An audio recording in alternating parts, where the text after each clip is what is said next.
Hey guys, so I'm back here for the conclusion of our Whirlpool Mill video.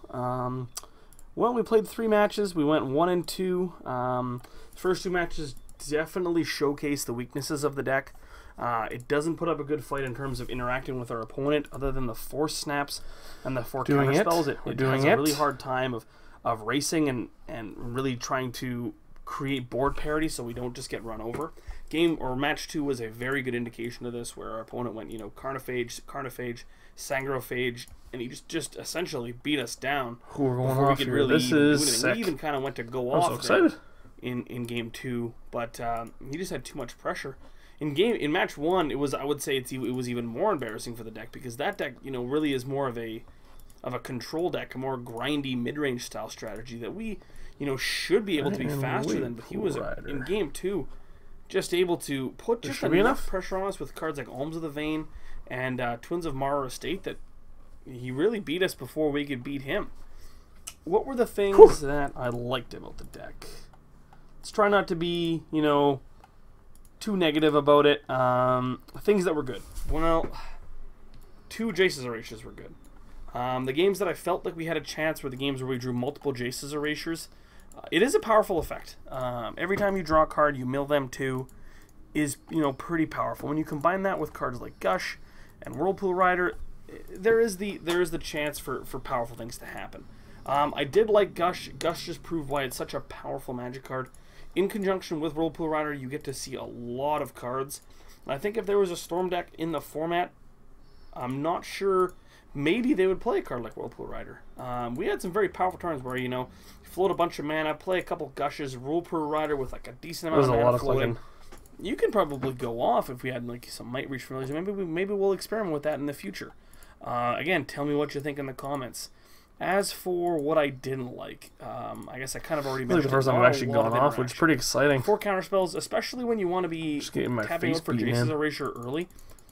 Counterspell kind of feels weak.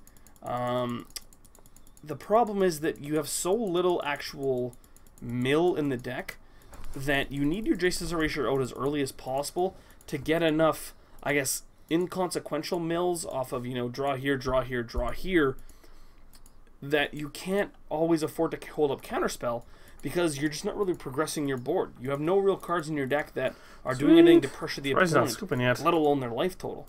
So that's kind of the problem. Maybe if we wanted to play some Dispels or something like that. That's exactly enough cards too, which is like the just gets even worse. Maybe Force Spike might be the answer. From pretty high there. Turn 3 we can go Jace's Erasure. I'm really excited about this. Maybe that is a better idea.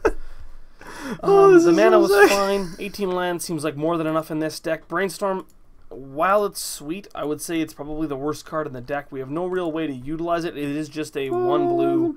They mill 3, we draw 3, put 2 back. It felt kind of rough every time I had to cast it, putting 2 lands back, knowing that our ponders or that was sweet. We got there, boys. We did it once. See in future versions of this deck. Oh, that was excellent. I don't know if we cut the brainstorms, but feels so they did not feel the best, anyways. In terms of our sideboard, we didn't get to see a lot. We didn't see any red decks of the Hydroblasts. I'm so happy. Cursor Chains. I don't even care. We can lose against that black deck. But we can lose 2 straight to this deck, and it won't matter. We didn't play against any green decks, so Pearl Nets didn't really get to come in. I brought the curses in that last match because I thought the games were going to be a little grindier. Unfortunately, our opponent had some mulligan troubles there in game 2, and he conceded a little early. I think they would have been okay. And then the fadeaways. I think that this card would have been maybe a way for us to get back into the game. Alright, we need some Jace's Erasures again. The Shepherd of Rot draw very that they had excited for this match was very good, so I'm not sure the fadeaway even would have helped us. And we have Jace's Erasure. With this deck, it does require a lot of tuning. I'm not sure if you guys have had any experience playing a strategy like this, but if you have, please let me know in the comments, because I am interested to hear boys. Kind of all the stuff that you guys got going on, and maybe suggest some brews, because I'm always in to try whatever brews you guys got. I will run them through a couple rounds. Give me my feedback. Step 1. And again, Pauper Pondering, the mana base. Another Jace's Erasure. Check us out. New daily research. I like where we're going with this. Whether that be articles, videos, getting deck lists, well on our way. That, it's going up there. So check us out, themanabase.com, for essentially everything casual Magic related.